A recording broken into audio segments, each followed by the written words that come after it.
মা কাকিমা জানো তো কালুর না খুবই চুলকানি হচ্ছে, তুমি তো নাচ বলো তো কালুর জন্য একটা অন্তত চুলকানির ওষুধ দাও। দাঁড়া দাঁড়া টুনি দিচ্ছি।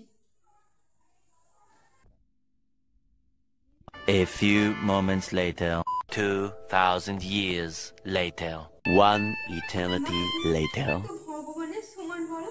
ঠিক আছে এটা কালুকে গিয়ে ভালো করে খাইতে। ঠিক আছে ঠিক আছে।